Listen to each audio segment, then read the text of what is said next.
Hi there, and welcome to the Homestead Education Podcast. Do you have a homestead, farm, or just dream of a rural life? This is a show to help you and your kids grow your own food and grow as a person. I'm your host, Kody Hanner. I'm a homesteader, homeschool mom of six, and small town enthusiast. I was raised by an old school rancher and blessed by the grace of God to have been exposed to so much of what rural life has to offer. Join me every week to talk about homesteading, homeschooling, and growth with a homestead education. Hi, everyone. Welcome back. Today, I have my friend Janet Garman from Timbercreek Farms on, and I am so excited to chat with her today about homestead entrepreneurship. So, hi, Janet. Hi, I'm so happy to get to talk to you when we're not busy with crowds around us. Right. So, I have gotten to get to know Janet over the last couple of years at Homesteaders of America, and a lot of people do know her as one of the faces there.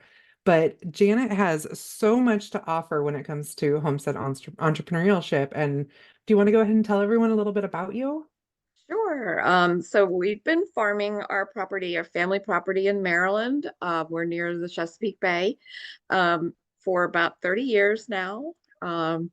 Started off with raw land that no one in the family had ever done anything with, that had been abused and neglected.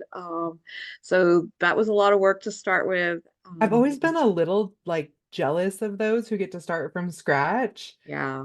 but then at the same time, very thankful that I didn't have to. Right. And the sad part of it is I have very few photos of the transformation Mhm. from that period of time because it was 30 years ago and we didn't run around with, well, we didn't even have phones in our pockets and we didn't No, run around with cameras taking pictures of everything like we do now. nope. But yeah, so we rehabilitated the property, brought the kids' horses home, ran a horse farm for several years, and then just kind of expanded from there.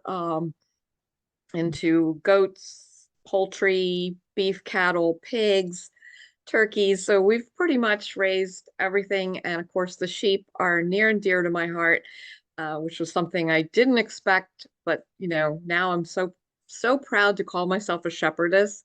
The Oh, last I uh, love it. the last 15 years of having sheep has just been such a beautiful transformation for me, how I look at the world, and I just love anything to do with the wool industry. So I'm happy to be a tiny little part of it. So Yeah. that's how we started. And then the kids grew up and moved out and got They their do own that. lives started. They do. We have grandchildren, which is just the best. And I'm kind of not quite there yet. I have a 20-year-old yeah, old and 18-year-old, so I'm like, you're I getting don't want there. grandchildren. Not No. not quickly. And it's a beautiful thing to be able to take this next generation and kind of walk them through what we're doing on the property because our kids didn't have any choice. Um, Obviously, the grandchildren do have some of what of a choice Mhm. because they can say, I don't want to do that, Graham. Like I don't want to go to the farm today. You're not probably going to make them unless Right? you have to. I don't So, know. My daughter told me the other day she wants to be a vet, always has since she was very little, and she mhm. focuses a lot of her time on studying animal husbandry. She told me the other day, she goes, I want to homeschool my kids. And I said, well, how do you plan on doing that as a vet? I mean, I'm not saying I agree with homeschooling, but what's your long-term plan? Mhm. She goes, oh, I figured you'd do it. So in other words, she wants you to homeschool her kids. Yes. Yeah. I Oh, was that's like, great. as long as you're down for unschooling, because I'll only be doing it on the days I feel like it. But by the Yeah. time you have kids, I'm going to be retired. Well, my daughter-in-law has been grateful because the oldest grandchild in that family loves to do things with me. So, like one day we just spontaneously made soap and I took pictures for her and I was like, here you go. I took care of this little step for you today. She's like, oh, I'm putting this in her portfolio. So, Oh, do they she just unschool? turned it into a lesson in, Love that. science or something for, she had all the Mhm. pictures of my granddaughter making soap. So She learned saponification. yes, so it was great. And, we've done things like that, little art things. And I'm like taking pictures so they can use it if they want to take a little Right? bit of burden off of her. But anyway, so yeah, I've always kind of been one to turn things I love into a business, which I'm not sure that I recommend as a great thing for everybody. But for me, it's a natural inclination. If I'm enjoying something, I want it to be a big part of my life. And so the wool business became a business. It was like we had all Mhm. these sheep, and I'm like, well, I love yarn, so I'm going to create yarn from our farm, and it's going to be beautiful. And then I got into natural dyeing, and that was a product that we carried and taught I love it. classes, and I still do all of that. But then for some reason, there's always something else on the Right. horizon. And You know so, what? Someone told me something recently that changed my life. Like it was the most, I felt the most seen and validated that I've ever felt in my whole life. mm, Some people have hobbies, some people have businesses. there you go. Yeah. And it's And I hard was like, that is me to a T. It's hard to turn it off though, isn't it? When you're Oh. just inclined that way. I can't, that's the Mhm. way my brain naturally starts to think about how can I turn this into something that's going to benefit other people and also return some benefit to us. So, it's hard to say, I'm just going to sit here and do this, and not share it, not going to, Right. I Mhm. just naturally want to help others do it too. So, I didn't realize it was um, like a thing, like that people were wired that differently until I met yeah. my husband, who's a soldier, and he does Okay. what he's told when he has to. Yes. And Right. I do everything that my brain tells me to do all the time. Yes, right. Yeah, and I often think that way too, because my husband runs the main family business. It's a generational business, so he's like third generation, and our boys are fourth, and everybody just does that. Yeah. Like they don't do any, I'm not saying they don't do anything else. That's not the right way to put it, Yeah. but he doesn't have the inclination to be like, oh, I think I'll start a woodworking business on the side, or, I'm going to do this on the side, and I'm just like, how do you just turn it off at 5 o'clock?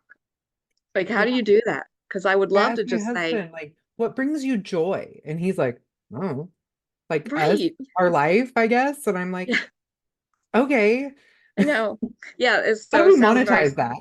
right. It sounds very similar, but it doesn't have that creative aspect then. I'm like, but don't you want to make something or design something, build something? He's like, well, I built the barns and many of the buildings.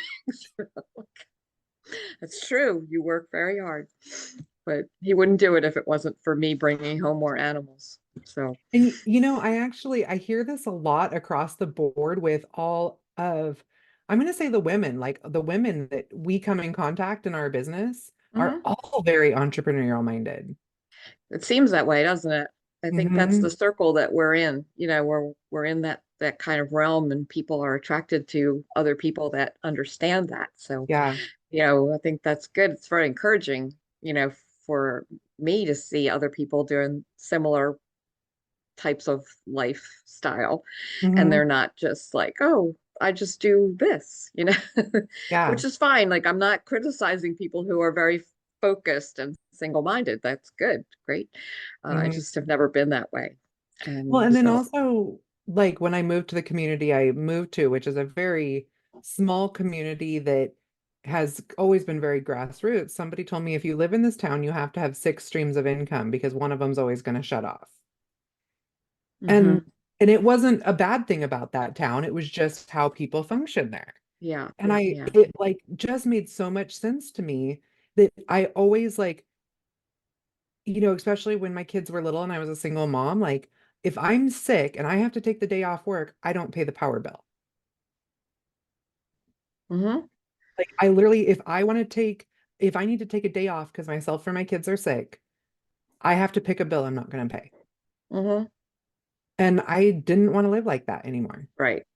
Yeah. And that's a scary, very stressful style of living too. Hmm. And so, Now, if the pigs die, I don't have a way to pay my power bill, but at least, yeah, at least I made there's similar aspects to the farming multifacets that bring us income, but it seems like there's always something to fall back on once you've Yeah. built it, right? So it And you doesn't have that happen. ability to be scrappy and learn something Yeah. new or bring something into the Hmm. circle. You don't have to have that Right. internal struggle of Right. How do I right. make this choice? Yeah. So we were talking about this the other night at dinner because Gary had seen an organization that was looking for writers, and he was like, "Oh, I saw this, and I was like, "I'm pretty maxed out right now."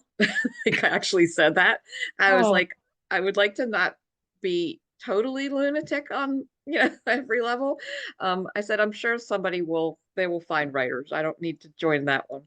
Um, but I think that that's something I can fall back on because I have been writing for so many years for hmm various publications that if we had to pay a bill and there was nothing else, I could probably reach back to those resources and say, "Hey, I am available. I can write you an article on this, or this," and see if they bite. So I have a lot of those contacts, like kind of in my background, which is hmm super helpful. Plus, my blog brings in money without me doing anything Yeah. anymore, right? hmm I update occasionally, go in and look at some old articles and update them, make them hmm a little more current. Basically, it's just passive income now. And people do still find it because it's been around so long that it has a lot of Google juice. So, Yeah. when they search for something, I'm still coming up there. And every time that happens, I get paid, even though I'm not hmm charging, right? It's all ad Yeah. income, very passive.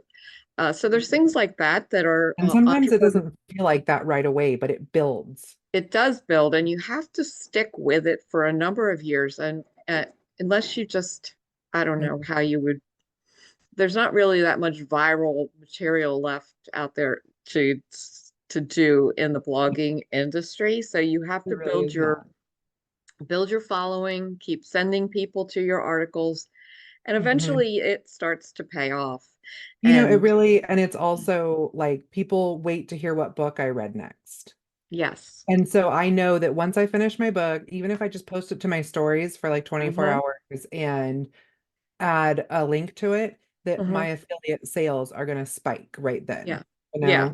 Right. I find that with my weekly newsletter that hmm whatever I stick in there is, "Hey, did you see this lately? Have you seen the newest book we have out? Have you, read this article that I wrote last winter? It will help you get through this winter." Just kind hmm of remind them that I have a varied amount of resources out there for them to check into. Yeah. And you get into like a groove with that of it not being salesy. It's Yeah. not like the whole purpose. I've made it the whole purpose of my newsletter to not be salesy, but helpful. But Yeah. I can still direct them to things that are going to bring me some passive income without being like, "Please go read my new article so that I get some views." Yeah. That would Well, be that's uncomfortable. I like to give them some little like tidbit into our lives and Hmm. then I go into yeah, hey, I did take the time to write an article on what to do when your garden froze. Yes. I put the effort into that and the work into that. And the way I'm going to get paid for my work is that I also put a link in there into the brand of locking bags or whatever that I used Yeah. to all my Right. veggies. You Right. know, All of those things help, right? And when you Mhm. actually start after And trust me, some, we're not getting paid a ton for it for each no, one. no, we're not. But when you start to look back and you start to add up all of the little bits of money you get from all of these different avenues, you hmm start to realize you are contributing to your family's income in a Yes. significant way. You hmm might be like, "Oh, I only get $50 from Amazon for mentioning things in my blog posts or on social media." But when you add that to That $50 several, pays my internet bill. right, several things that are coming in, hmm and now you're looking at several $100, Yeah. because you've built this. And I just say to people, it's not going to be built overnight.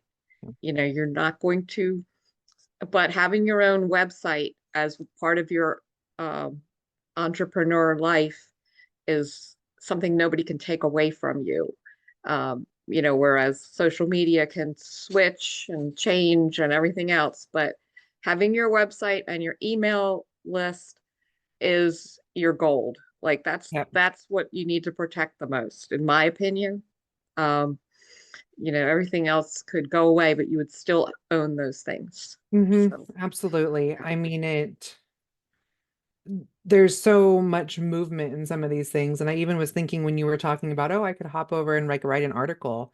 I see Hmm. so much now where people go, oh, you can write a whole book using AI and you don't have to, oh my I gosh, like know. It's it so just makes me scary. it not yeah, it makes me sick to my stomach. Like Yeah. not only is it scary, it's taking away that like Hmm.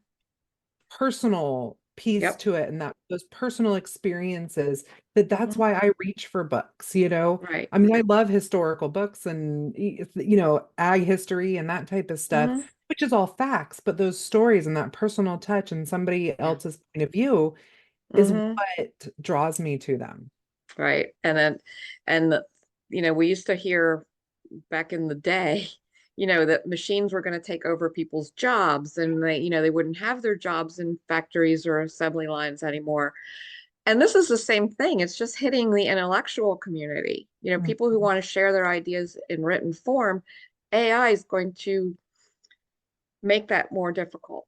And it's Sure. already Or hard and it's already it's hard already enough. hard enough. Yeah. And then, I mean, have you been to a McDonald's lately? Mm-mm. Okay, it's like, I don't have any kids at home, so I yeah. don't have to go to McDonald's. Well, I mean, we live an hour Yeah. and a half from the closest McDonald's, but we drive cross country Hmm. several times a year. And sometimes the Yes. only food that's available when you roll into a town at midnight is McDonald's. Yes. So that's what we go and get. And there's nobody at the counter. Oh, You don't order from a person anymore. oh, And okay. yeah, you order from a machine. And some of them even have machines. There's like maybe one person there just Making sure it all comes out. Just exactly. We just got a Dollar General in town. Yeah, this is how far out we are. We just got a Dollar General. And I was kind of like, you know, I'm going to boycott it, but you know, then I needed something. it was And we too literally have convenient. nothing. Like we have like Yeah. a grocery store, you know. Yeah. And then we did have it was called Bonner's Bottom Dollar, and it was like our dollar store. Yeah. And they decided to go out of business when Dollar General opened. Like she just was like, I'm not even gonna go down that road. I'm just shutting down, you know. And Mm. so I had to go in there to get something. I didn't even see an employee. And I checked myself out and I Oh, left. okay. Yeah, it was the That weirdest thing.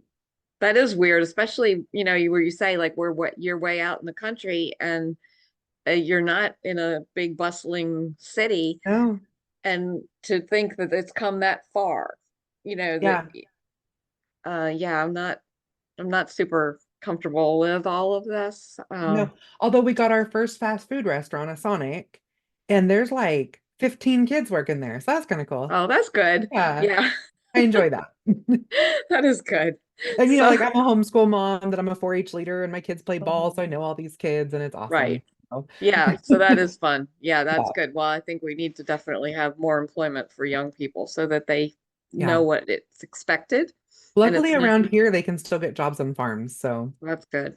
yeah. Yeah. So, yeah, I highly recommend that people like don't build their whole um online identity on social media because it's really not, in my opinion, it's not good longevity wise. Like there's just too many variables there Mhm. and there's no one to talk to when, your account is suddenly gone. Right. And how many times have we heard that, and now Yeah. is they can't even log back into their account because it's been taken over Yeah, like somehow. my Facebook ads got shut down at one point. I mean, that's Hmm. literally the only place that I advertise because I Yeah. can't figure out how to work Google Ads. So if somebody is hearing this and wants to help Hmm. me with my Google Ads, Somebody please, help her, please please. reach out. Yeah. And everything is just really hard online and it takes a lot of time if you have a problem. I will say I was pretty amazed recently with our Amazon account for the book, um, the publishing company. There was a problem and it said, have someone call you. And I was Yeah, pretty much like, okay. And, my phone rang right after I clicked that button. And nice. I answered it, and it was an automated response. But one of the options was to stay on hold and wait for a representative. And the person couldn't have been more knowledgeable and helpful and kind and didn't rush me and explained the whole problem to me and just reassured me that it was going to be taken care of Oh, and that's that it would all, wonderful. I was like, because the whole time, when I was setting up for Sawdust Publishing, I was setting up the Amazon account to sell books, and it was like a foreign language. I was Tell me struggling big about time. it. Like so my listeners don't listen to this part, but I do sell my books on Amazon. And I do that because I work with so many co-ops and Mhm. charter schools that sometimes have to go through an authorized Yes. dealer. So I'll sell my books there. But I mean, it's really hard to deal with, and they take a huge chunk, Huge. more Yeah. than my website takes, and you Yeah. wait weeks for a payment. Yep. And so, but I do want to meet the needs of my customers, so I am That's there. yeah. That's why we're But there too, for the same reason. Some people are not comfortable with small entrepreneur websites and mhm, putting in their payment information. And I understand that, even though we do have security yep, and secured links to everything. But I understand that. If you've been burnt, you probably aren't that willing to try again on another one. But yeah, Amazon is no gift to entrepreneurs. They take such a big cut.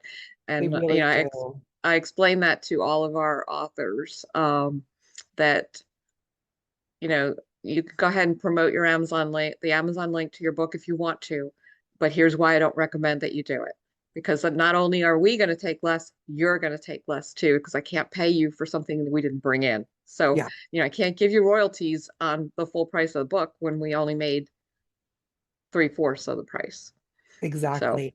yeah. So you kind of told us how you got into the fiber, but let's Mhm. hear about how you got into Okay. Sawdust Publishing. Yeah, so Because I um love the name, by the way. It's just I that's so because we have a sawmill. And so when I did the first self-published book many years ago, I needed a publishing name. And so I was just like, I don't know, everything we do comes from the mill. So I guess how about it's the sawdust, like it. So that's where it came from. And yeah, so I had what I consider a really lucky break at one point in my career. I'd been writing for some magazines, and a publisher contacted me and offered me a book deal.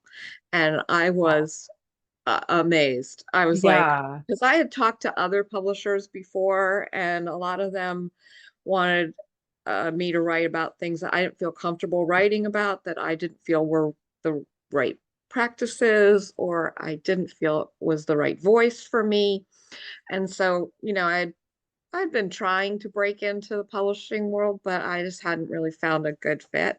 And then Skyhorse Publishing contacted me, and they were so good to work with. And pretty much I said I can only do what they wanted me to do if I can tell the why behind it. So the yes, first book I wrote for them was 50 do-it-yourself projects for keeping chickens. And what they really wanted were plans and ideas, things that I've made, because we do a lot of do-it-yourself. yeah. And so they had picked up on that, and they wanted me to do that. And I said, that's fine. I will do 50 projects for you, and I will explain 50 projects, but I need to tell why. Why do you need nesting boxes? Why do you need Ah, perches? Why do you need the certain things that you have for chickens, and why do we build them ourselves? So, they were fine with it. They were like, sure, you can.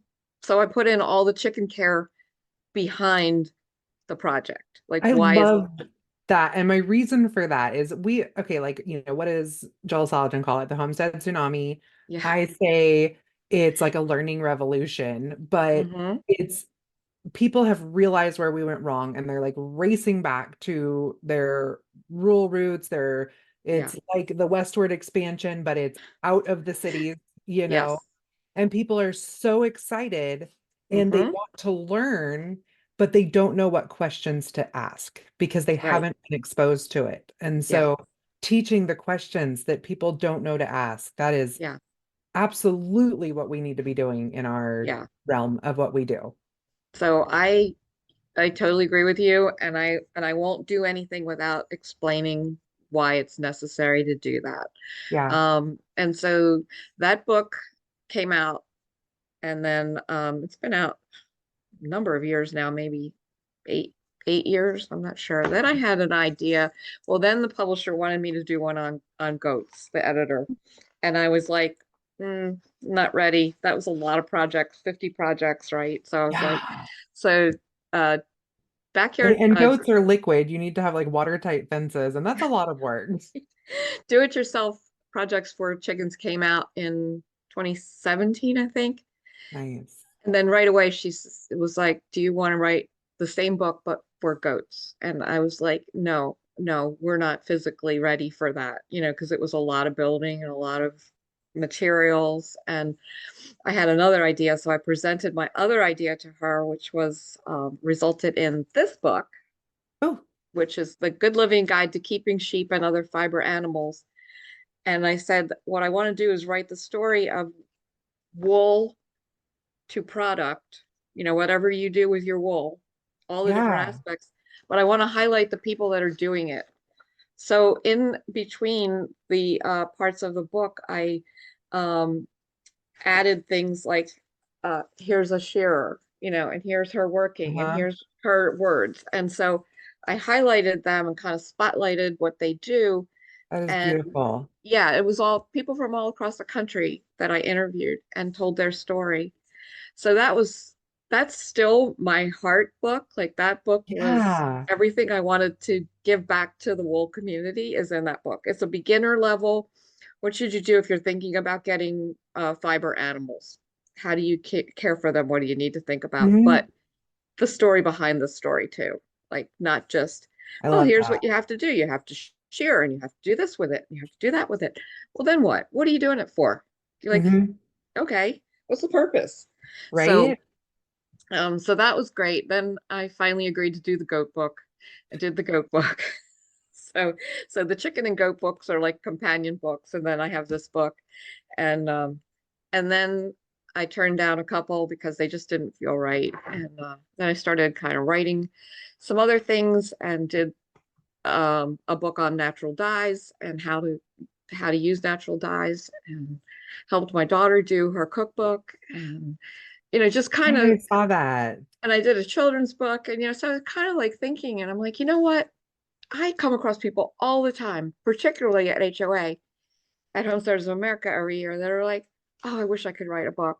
I wish I could write a book. I wish I could do what you've done. And I'm hearing all this time after time, right? And I was like, I know how much it costs to produce these books. I could help people do this. Yeah. You know? Like, because I think that's the thing that stops people is they don't Uh-huh. have that resource, right? Yeah.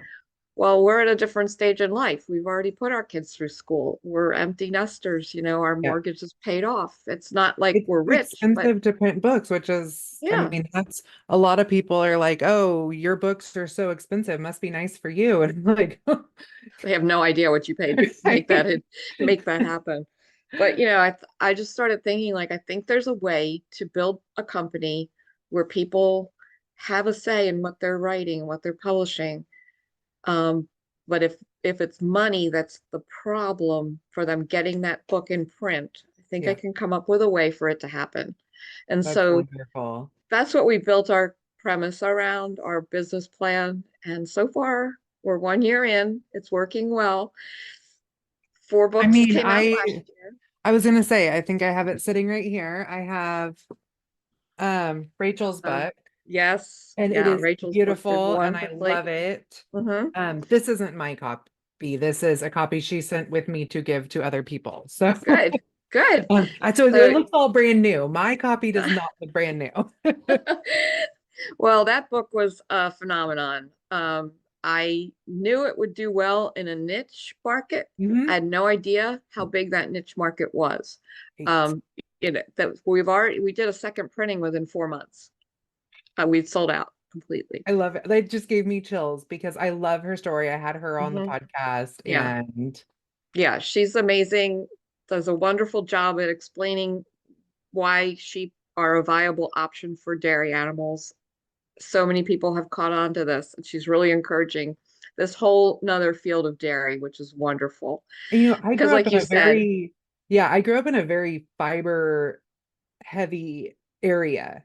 And okay. so I never even thought about Hmm. the sheep dairy. And then after college, one of my friends who was an animal science major with me, she ended up managing a sheep dairy. And I was like, this is a thing? Like, Yeah, I right. just didn't even know. Yeah, yeah. We had a sheep dairy here in Maryland for a long time. They've just recently shut down because nobody wanted to buy it and they were getting to retirement age. And so they shut down. And sadly, I did gift her a book. I was like, well, here you go. You've inspired others and you should Oh, have this. So um that was an amazing book and I'm so grateful for it because I really think that it kind of put us on the map a little bit as far as a new publishing company. Um, and then we did three children's books last year too, and they've all done love very it. well. And I So have those all listed on my What My Homestead Kids Are Reading blog. So yay. hopefully So that's sending some thank traffic you. your guys' Yeah, way. thank you. I'm really excited for those people because everybody has story ideas, and we can't do everybody's books, but No. there are a number of books that really need to be put out there. And Yeah. I'm so grateful to be able to help these people become published authors and You know, have a book in their hands. So that exciting. feeling, I always wanted to be a writer Hmm. and I didn't know what I wanted to write about. I have like 20 different books I started and never finished. And now I have 12, 15 books written and self-published and have out Amazing. there. And it feels so good. Like Yeah, it's, I that's don't a good. even, I can't even explain the I feeling. know, I know. It's And amazing. even as And a I self, love it when these people get their first few copies that I send to them when the books are done.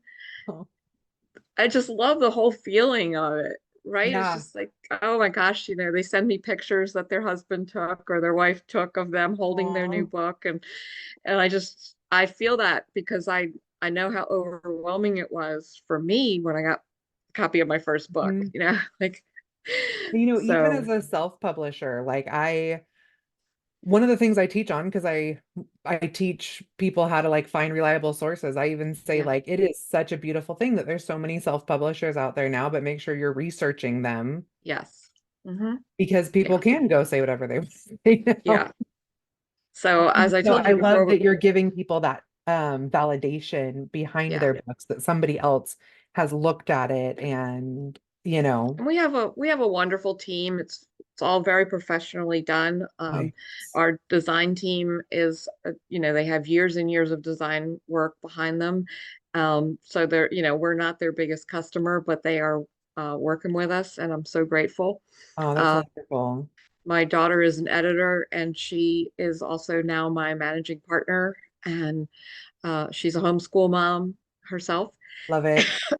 And it's so cute because her oldest, my oldest granddaughter in that family, has kind of started like putting little tidbits out there, like, well, I like this book, but not because of this, and she's doing her own little like critiquing and enjoying the process. And so it's been fun. And then we have all the other aspects. We have proofreaders, we have backup editors for when we have too much going on at one time. And we have a bookkeeper who's keeping it all legit. And because that's not my strong suit, I would just be writing checks like all over the place, like, oh, okay, sure, here you go. So Oh she's no. keeping me on track, as far as that and how many books are sold and when we reach royalty phase, and keeping it all straight. So that's super helpful. So yeah, it's all coming together. I think building a strong team, even though they're all part-time, was the best thing I did to start this. It wasn't all me. I knew it wasn't going to be all me. I couldn't have done it. Um, I don't have the skills. I wouldn't even know how to lay out a book. Um, so I would be like in a program just popping pages in there, like, here you go. I love it. But I wrote this curriculum and I have a friend who's writing a curriculum now, and she's like, how did you know how to put it together? I'm like, I picked a curriculum I like and I emulated it. yes. And she's like, well, I want mine to be totally different. I'm like, oh, mine's totally different from the one that I emulated, but I didn't even Mhm. know where to start. Yeah. And that's, Yeah. Yeah. So yesterday was exciting in our little company too, because we had three signed contracts for this year returned. So we have three new authors. We have two that carried over from the end of last year that are going to be published this year, and one other one that had uh I guess had carried over also. So we have pretty much filled our publishing slots uh, for books to be produced before HOA in the fall, either from people who want to make sure that their books get before the biggest audience that we have all year oh, with I run my 5,000. year from HOA Yeah. to HOA. So Right. yeah. And so it's been great. Last year was wonderful to be able to present our I books do my there to the. releases in August so that, yeah. Mhm. So, and then, we still have a couple slots open for the year, but one of the things I told my team when I started this company was I was not going to run a business that overran us. So we're Hmm. being very careful with our publishing calendar and how much time it takes to edit and proof and layout and go back to the author and get revisions, and all of these steps take time, and you don't want them all clogging up at the last minute together, because Yeah. then it's like um Oh, I and feel yeah. nobody needs that kind of stress. This is not what we're here No. for. Let's do the best we can with the people we You can want to be able help. to revel in that beauty, revel in Yeah. that moment when that Hmm. author gets their book the first time. Exactly. And I Yeah. don't need it to be a big business. So, that's not my goal. I'm not trying to take over the publishing world. I am Mhm. offering an avenue that's going to be right for some people. Yeah. We don't, everybody who checks in with us and gets information does not sign up with us. And some of them we have to say, this book is beyond our scope. We're not going to be able to do the legwork for this because there's too much legal input that needs to happen because of what you want to say, and I need to be careful of that. I don't Mhm. want I don't want to be in certain arenas where I have to clear it beforehand with a legal consult. Like I don't want Right. that headache. It's not that I want to, Ugh. it's not that I don't want to promote provocative material, but there's just a whole lot of publishing law out there that I'm not up on, and I don't Right. want to make that mistake. Um, so, one of our books, I had to like do a little bit of research because they wanted to mention a big company in it. And I looked into it and I was like, this company is not user friendly in that way. There was tons of lawsuits against other authors who had done similar things and mentioned them in books. And I was like, just got to take it out. If Yeah. you leave it in, we're not going to publish it. So if you can't find another way to do that portion of the book, then we're out. So those kind of things that come up. But I did promise the team that we were not going to be the kind of uh, just hurry, hurry, hurry, hurry life. Like, okay, you got to get Mhm. that done. We have to get this done. I want to just fit it in around our family lives, our homestead lives. They're all homesteaders of some sort. There's other things they have to do, and they all have other jobs. So, Yeah. I try to respect that with every decision I make from my level. And Well, and part of you being a homesteader is, yeah, our lives are busy, but you want to keep that same yeah, feel in your life. And I yes. can respect that. Yeah, yeah, I don't want to be crazy. There's already enough crazy probably already there, right? Yeah, it happened. I Um, mean, I think just following that homestead path, sometimes you mhm. hit on that crazy a little because Yeah. there's things and things I pursue that others Mhm. are like, what are you thinking? And Why are you thinking? Why are you even doing that? Yeah. So Yeah, this year for the farm, we're going to do our first legitimate CSA, probably starting Awesome. small. Yeah, I'm really excited about that. But local supporters of our farm have asked me um, to do that. Last year, we had an awesome garden. I was giving away produce every week. And I mean, I preserve a lot too, but I couldn't even keep up with how much we had. So I was giving it away, and people were like, why don't you just do, boxes or Yeah. something?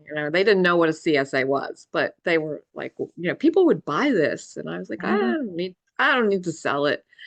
But here's a segue for you. I didn't need to sell it, but one of them reminded me that we have a charity. And she said, why don't you grow the produce, sell it, and put the money into your charity? Love it. And I So was like, smart. why didn't I think of that? Because, yeah, you're right. I don't need a dollar to sell you a pepper, but I know where that dollar can do some good. Yes. So let's hear about your charity. So, yeah, so last year, this was actually my husband's baby. He wanted to start a 501(c)(3) that helps homesteaders that have a devastating loss. Being involved in HOA as long as we have from the beginning, we've just seen so many times where people in the homesteading community either don't have insurance, don't have any community backup, don't have family, and something happens and they're wiped out. And now they Mhm. can't grow their food. They can't pay their mortgage. They can't, a lot of it is living very close to the edge Yeah. for a lot of people. And it's just really sat on his heart. And he really wanted to find a way to help, to do something. But, people don't want handouts. They don't want somebody going Hard. like, yeah. So he wanted to make it like a way that would be positive for them. Uh-huh. And so anyway, he came up with Hope for Homesteaders, I and love it. that's the name of it. So we've helped three families so far with it. We seeded it to begin with, but now it's all kind of running on donations, which are tax deductible. Um, and so people have just been very generous about, making donations of any sort of type. Um, And is it set up one, on your website where people it can just go and it has its own website. It's all okay. completely separate. So it's hopeforhomesteadersfoundation.com. And you can donate right from there. Or you can send in a paper check, or you can catch us at some kind of event. The next one we'll be doing is the April business event for Okay. Homesteaders of America, and then we'll be at the McMurray Fest out in Nice. Iowa this spring. Um, so yeah, it's been wonderful, and there's been a lot of well, I call them God moments. Somebody had requested aid, and we didn't have it, and we made it happen, and it happened. We gave them what they needed, and then just a few days later, a donation came in for exactly what we had come up with. So it Mm. was like the exact amount. And I was like, Oh, we don't talk about it. We don't talk about the money. We don't put that on social media that, somebody needed $1,852 to put up a new fence or new chicken coop. uh-huh. We don't talk about it like that. It was the exact amount. And I was like, I didn't know this person. I'd never heard of them. I was like, I just was floored, you know? So That's beautiful. I love I, that. I think the hardest part is just the building it as a name that people can trust that we will help people, both on both sides, because we keep saying we need to hear from the homesteading community when they know of somebody who needs help. So that hmm we need to know that there's a level of trust that it's not somebody who you know doesn't really need the help, but they're like, trying to get some help. So you have to be really careful. So we do have a Yeah. board of directors that looks into all the stuff that happens. So, Okay, that's you know, nice. we do investigate a little bit as much as we can. Hmm. You know, if somebody says they had a fire, well, we need to see that there was really a fire, you know, Yeah. like we, we can't just take your word for it. Sad but true. And there's no limit on it. It's in the United States, so it's not like we're just doing Maryland or we're just doing the East Coast. You know, it's like, but we do heavily look into the problems that people say. So, and Do some you we've ever been like, help just set up like say you're like, oh man, your whole house burned down. Like obviously we don't have those type of right, funds. Have you considered setting up like a separate page on your like a landing page on your site mhm. just or raise money for that incident? Yes, yeah, yeah, Okay. we would definitely do that. And I would definitely also, with their permission, do newsletter and social media promotions for that purpose. And they people can designate, like, you know, oh, I just want this to go to the Jones in Alabama, you know, who had the flood. You know, please direct my donation there. Oh, that's And then, wonderful that you do it yeah, that way too. yeah. And then, you know, also we tell I people get that any, there's times that like there something happens, like you said, a tornado comes through and takes out someone's fence and they have no way of containing their 150 cows. right, Let's get them a fence right now, you right. know? Yeah, yeah, exactly. And we have the ability to do that quickly too, once Mm, we've guaranteed that it is a true problem. yeah, But you know, we can make it happen. You know, in real time, you know, because you can do lots of different wire transfers and stuff like that. So we yeah, can get them money quickly if nice. people are working with us. That's the Yeah, thing. And we're fine with being totally transparent about it. I mean, you know, we can show them exactly what we've done with the donations. I So, love you know, that. it's not necessarily like ours. I feel like it's the communities. You know, it's like, yeah, we went ahead and set it up, but it's not ours to own, it's everybody's to own. Well, and I really think that the homestead community, it's a whole, I don't know, I don't even know what to call it. It's Yeah. outside of community. I mean, I've joked that it's a political party. But we are all, we're there and here for each other in a Hmm. different way for strangers and people across the country that couldn't have been that way, you know. Right. Yeah. Yeah. And I think that we all kind of can easily think there, but for the grace of God go I, right? We can all easily see like things that happen on a farm that devastate you. You could, I mean, this all started from the tornado that took our farm out. And that was in 2022. Mm. No, one. It was 2021. It was June 2nd. That's the day I remember that. I'm just like, was it 2 years, 3 years? Yeah, wasn't even expected. You know, it was just leveled us and we were insured. So we were, I don't want to say lucky, but we were blessed by having insurance Yeah. because they covered us recovering all the buildings that had to be repaired and all of the tree removal that had to happen and you know everything. It was totally devastating, but we had some extra funds from that afterwards after we were done repairing, and so that's what we decided to do with it. That So is so special. So we're yeah. getting a little close to the end of our Yep. time. Um, I like to ask everybody, what does keep growing mean to them? Hmm. I think for me, and you'll totally understand this, I think, Cody's keep growing, but learn how to scale. Scale is a big word for me right now as I've taken on the publishing company. And in addition to the yarn business, is there's just a lot of things you can do, but are they really going to fit well into what you've already got on the books? Yep. And so, you know, I think that learning how to manage it all is going to be the growth issue for me going forward. Um, it's just, you know, yeah, I can do a lot of things, but I Yeah. need to figure out like what do I want to do right now and Mhm. focus a little bit on that. So those are a little bit tough for me because I want to do it all. You know But what? That right there is growth, accepting the yeah, fact that you need to scale and limit and be hmm intentional about what you're doing. yeah, because I love everything can take you like too far, right? that. You can end up being like, I don't want to do any of this anymore because it's just Burnout. become such a huge thing. Yeah. Yeah. So So tell everyone all the places they can find you. And of course, I'll link everything in the show notes. sure. So the website is timbercreekfarmer.com. Instagram is Timber Creek Farmer, and Facebook is my name, Janet Garman, Timber Creek Farm. And what else? What am I missing? I have YouTube, but I don't recommend it.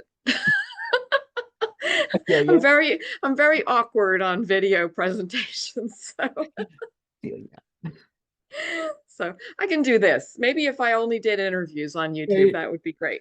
So You know, I my need to. daughter and I do this thing right before we hit play on the camera, and sometimes we'll video it too, just so we have it, Mhm. where we like and Yeah, like get all of our wiggles out and stuff, you know. that's great. I love it. Oh, We yeah, have all these really great ones with like yeah. So super like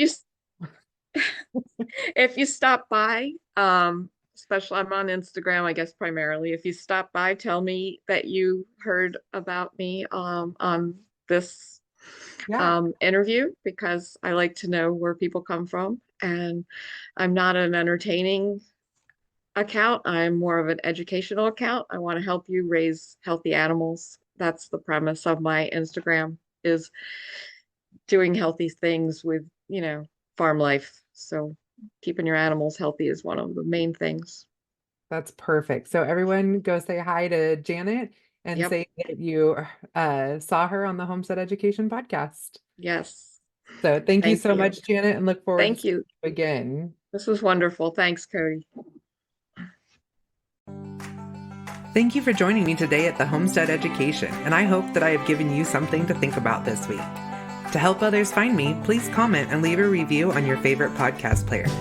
You can also follow me on Facebook at the Homestead Education and Instagram at Homestead_education. Do you have questions that you would like answered or just want to say hi? Please email me at hello@thehomesteadeducation.com.